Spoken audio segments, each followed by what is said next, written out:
Hello प्यारे बच्चों। मैं आपके अपने YouTube चैनल जे गाइड में तहे दिल से स्वागत करता हूं। इस वीडियो में मैं आप लोगों को साइंस का original model set question paper बताऊंगा, जो आपके फाइनल एग्जामिनेशंस के लिए बहुत ज़्यादा इंपॉर्टेंट है।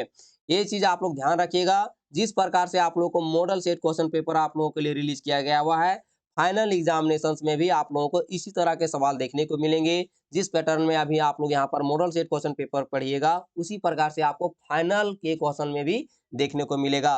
तो ज़रूर आप लोग इन सारे सवालों को अच्छी तरीके से पढ़ के जाइए, ताकि आपको चीज़ें आसान हो और जब आपने फाइनल एग्जामिनेशंस में आप बैठें तो आप लोगों को कोई भी डर ना लगे और उस चीज़ों को आप लोग को पूरी तरह से अच्छी तरीके से पता हो। ठीक है?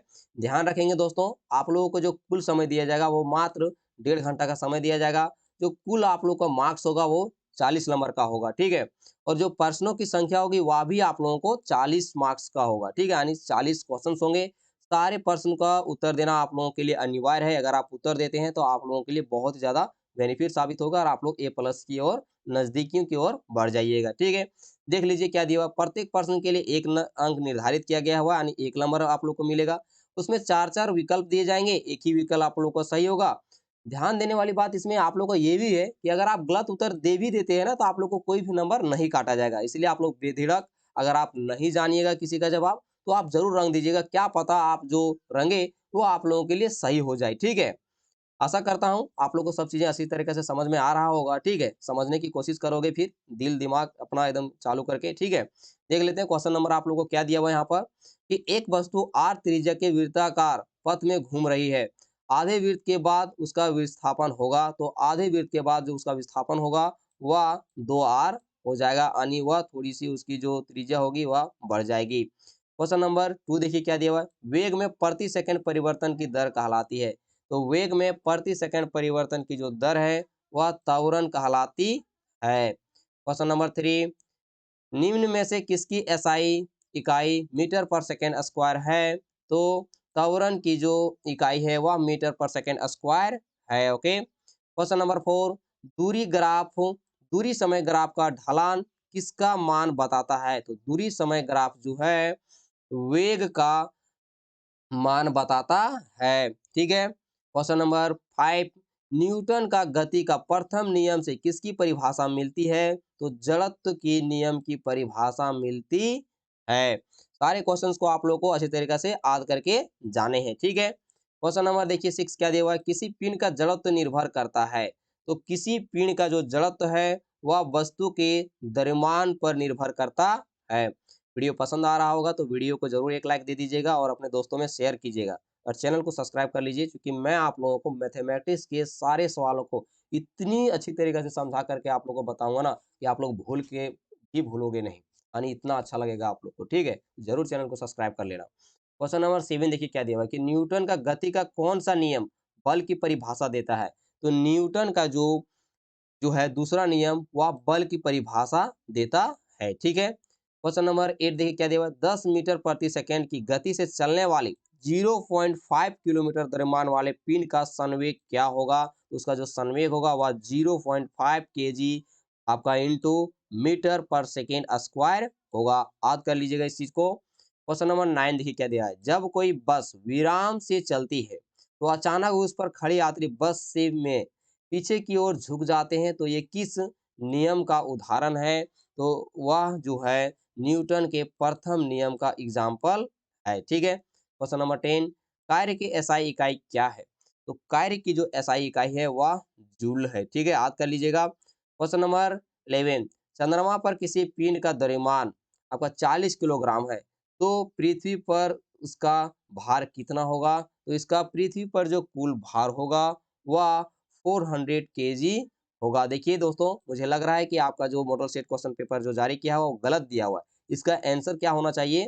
240 न्यूटन होना चाहिए, सॉरी 240 केजी होना चाहिए। ठीक है? न्यूटन नहीं, 240 केजी होनी चाहिए। लेकिन आप लोग को यहाँ पर देखिए 400 केजी दिए हुए हैं। आप लोग जरूर जांच कर लीजिएगा इसके बारे में। क्वेश्चन नंबर 12 देखिए क्या दिया हुआ है, कि जब कोई पिंड कंपन करता है तो यह आसपास की हवा को संपीड़ित करता है और एक उच्च घनत्व क्षेत्र बनाता है, जिसे खाली जगह के रूप में जाना जाता है। तो उसे जो है संपीड़न के रूप में जाना जाता है। क्वेश्चन नंबर 13, वह घटना जहाँ उत्पन्न ध्वनि परावर्तन के कारण पुनः सुनाई देती है, यह कहलाती है, मतलब वह कहलाती है, तो वह गूंज कहलाती है। यानी जब हम कोई रूम में रहेंगे, एक बार आप चिल्लाइएगा, देखिएगा आप ही को सुनो दोबारा सुना दे देगा, है ना? जो ध्वनि आप जो उत्पन्न करेंगे, वो आपको दोबारा सुना देगा, तो उसी को हम लोग गूंज कहते हैं, ठीक है? क्वेश्चन नंबर 14, निम्नलिखित में से किस पदार्थ में कणों के बीच आकर्षण बल सबसे कम होगा?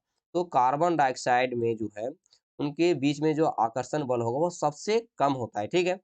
क्वेश्चन नंबर 15, किसी तापमान पर यानी किस तापमान पर पानी ठोस और तरल दोनों अवस्थाओं में पाया जाता जाएगा? तो 0 डिग्री सेल्सियस पर जो है दोनों अवस्थाओं में पाया जाएगा। क्वेश्चन नंबर 16, 100 ग्राम जल में 20 ग्राम चीनी मिलाया गया, उस विलयन की सांद्रता प्रतिशत में ज्ञात करें। तो उसका जो सांद्रता जो प्रतिशत में होगा, आप इसे निकालिएगा तो आपको पता चलेगा कि 16.2/3% होगा, ठीक है? यानी आप यहाँ से इसका निकाल दीजिएगा तो आपको निकल के आ जाएगा, ठीक है?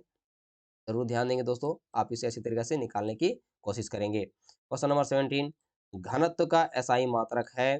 तो घनत्व का जो एसआई मात्रक होता है, वह केजी पर घन मीटर होता है। क्वेश्चन नंबर 18, दिए गए कौन गुणधर्म निलंबन का है? तो दिए गए जो है, यह एक यह एक विषमांगी मिश्रण जो है निलंबन का है। क्वेश्चन नंबर 19, कपूर और नमक के मिश्रण को किस विधि द्वारा अलग करेंगे? तो कपूर और नमक के मिश्रण को ऊर्ध्वपातन विधि के द्वारा अलग करेंगे। क्वेश्चन नंबर 20, द्रव्यमान संख्या बराबर होता है। तो द्रव्यमान संख्या जो बराबर होता है, वह प्रोटॉन और न्यूट्रॉन की संख्या के बराबर होता है, ठीक है? क्वेश्चन नंबर 21, NH3 का आणविक द्रव्यमान क्या होगा? तो NH3 का आणविक द्रव्यमान जो होगा, वह 17 जो U है वह होगा। क्वेश्चन नंबर 22, स्थिर अनुपात का नियम या निश्चित अनुपात का नियम क्या है? तो स्थिर अनुपात का नियम और निश्चित अनुपात का नियम जो है आप लोगों का होगा, रासायनिक पदार्थ में हमेशा द्रव्यमान के अनुसार निश्चित अनुपात में मौजूद होते हैं, ठीक है? इस बात को आप लोग जरूर याद रखिएगा। क्वेश्चन नंबर 23, निम्नलिखित में से कौन 36 ग्राम जल का सही प्रतिनिधित्व करता है? तो इनमें से जो है 2 मोल जल जो है वह सही प्रतिनिधित्व करता है। क्वेश्चन नंबर 24, न्यूट्रॉन पर खाली जगह आवेश रहता है, तो न्यूट्रॉन पर जो है 0 आवेश रहता है। क्वेश्चन नंबर 25, अल्फा कण क्या है?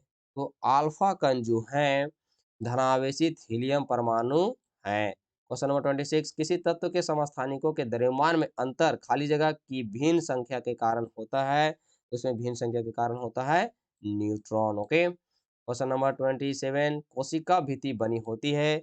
तो कोशिका भित्ति जो बनी होती है वह सेलुलोज की बनी हुई होती है। क्वेश्चन नंबर 28, निम्नलिखित में से किस कोशिकाओं को अपना डीएनए तथा राइबोसोम होता है? तो इनमें से जो है प्लास्टिड का जो है अपना डीएनए और अपना राइबोसोम होता है, ठीक है? जरूर ध्यान रखेंगे। क्वेश्चन नंबर 29, किसी कोशिका में 16 ग्राम क्रोमोसोम है, उस कोशिका में अर्धसूत्री विभाजन के फलस्वरूप बने संतति कोशिका में कितने क्रोमोसोम होंगे? तो उनमें जो है 8 क्रोमोसोम होंगे। क्वेश्चन नंबर 30, दिया गया चित्र किस पुस्तक का है? तो यह दिया गया हुआ चित्र जो है पेरन कायमा का चित्र है, ठीक है? क्वेश्चन नंबर 31, बादाम का छिलका किस उत्तक का बना होता है? बादाम का छिलका जो है स्क्लेरन कायमा का बना हुआ होता है। क्वेश्चन नंबर 32, मांसपेशियों की अवस्थाओं से जोड़ने वाले संयोजी उत्तक को क्या कहते हैं? तो उसके संयोजी उत्तक को जो है कंडरा कहते हैं। क्वेश्चन नंबर 33, जीवों के वर्गीकरण के लिए सर्वाधिक मूलभूत लक्षण क्या हो सकता है? तो सर्वाधिक जो मूलभूत लक्षण जो है वह उनकी कोशिका संरचना हो सकता है, ठीक है? जरूर ध्यान रखिएगा। क्वेश्चन नंबर 34, नील हरित शैवाल किस वर्ग में आते हैं? तो नील हरित शैवाल जो है मोनेरा के अंतर्गत आते हैं। क्वेश्चन नंबर 35, जंतु जगत का सबसे बड़ा संघ कौन है? तो जंतु जगत का जो सबसे बड़ा संघ है वह आर्थ्रोपोडा है। क्वेश्चन नंबर 36, दिए गए कौन से रोग वायरस से होता है? दिए गए कौन से रोग वायरस से होता है? तो कोरोना जो है वह वायरस से होता है। क्वेश्चन नंबर 37, संक्रामक रोग के उदाहरण है? तो संक्रामक रोग के उदाहरण है क्षय रोगों के। Question number 38, green house gas है? तो ग्रीन हाउस गैस जो है कार्बन डाइऑक्साइड है, ठीक है? क्वेश्चन नंबर 39, दिए गए पोषक पदार्थों में पौधों के लिए कौन बृहद पोषक पदार्थ है? तो पौधों के लिए बृहद पोषक पदार्थ जो है नाइट्रोजन है। ठीक है, जरूर ध्यान रखेंगे। क्वेश्चन नंबर 40, वायुमंडल में पाए जाने वाले ऑक्सीजन के लिए के विषैले अणु को कहते हैं? तो ऑक्सीजन के विषैले अणु को जो है ओजोन कहते हैं।